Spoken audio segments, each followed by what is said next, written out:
Application service provider, software as a service, grid computing, utility computing, platform as a service. All these terms and more at one time or another have been referred to as cloud computing. What is cloud computing? What isn't cloud computing? Welcome to Cloud Computing in Plain English, where we try to make cloud a little less cloudy. So what is cloud computing really, and what can it do for you? Cloud computing is the convergence of three major trends. Virtualization, where applications are separated from infrastructure. Utility computing, where server capacity is accessed across a grid as a variably priced shared service. Software as a service, where applications are available on demand on a subscription basis. But hold on, we're getting ahead of ourselves. To understand cloud, we need to go way back to the beginning of time. In the beginning, Al Gore gave us the internet. Then broadband got very cheap, and some smart folks realized that not everyone had to build in-house data centers. In fact, they realized that the computer running the application could be pretty far away from the person using it, and only a fast connection was needed between them. This led to software as a service. Essentially, big, fast machines in someone else's data center running an application that we access using our familiar web browser. Someone else owns the application, and we pay a fixed subscription fee. Hallelujah, right? Well, yes and no. On the plus side, we don't have to worry about the machines running the application because they don't belong to us. They're the other guy's problem. And we don't have to devote time and resources to developing and maintaining an application that we're not expert in. Both good things.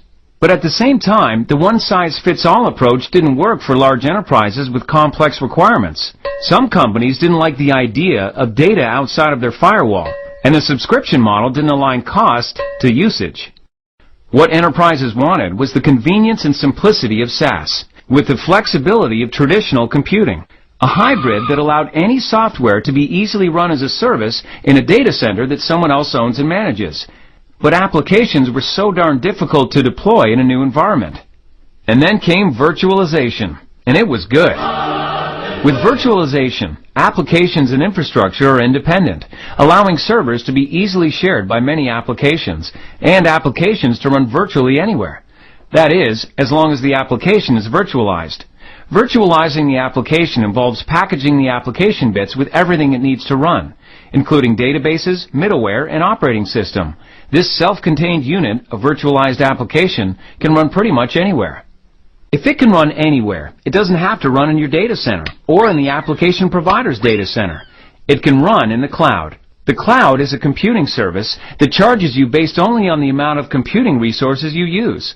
This pay-as-you-go feature is the hallmark of today's cloud computing and one of the things that sets it apart from software as a service.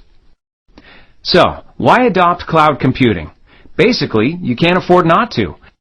Think of it this way. Traditional licensed software was like buying a premium sedan. For a fixed price, you got all the bells and whistles and support, the extended warranty, whether you used it or not. Oh, and you paid cash, up front. With software as a service, it's like leasing a car. You get a nice vehicle, but you can't make any significant changes to it because it doesn't really belong to you. You pay the same amount monthly and you're guaranteed a certain level of service on the car. With cloud, it's like having a metered cab at your disposal whenever you want it. You only pay by the distance you travel. You don't pay for maintenance, tolls, or any costs associated with the cab. You pay based on where you want to go that day. And it's so economical that you can vary the length of your trips and not have to worry about the cost. You can even trick out the cab the way you want it because you don't share it with anyone else. Okay, maybe that just stretched the metaphor a little too far. Before you hit the road, you might want to take a look under the hood to see what makes your ride go. The engine that powers cloud computing is virtualization. You can't move without your engine, and you can't deploy apps to the cloud without virtualization.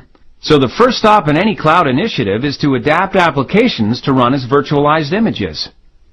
In a turbulent economy, cloud computing is even more attractive. Why pay for more computing capacity than you need when you can pay only for what you use? Go for the high fuel efficiency of cloud computing, and you'll never own your own car again. So, that's it. Cloud computing in plain English. We've covered a lot of miles in just a few minutes. We hope it helped make cloud a little less cloudy and helped you understand what all the cloud hype is about.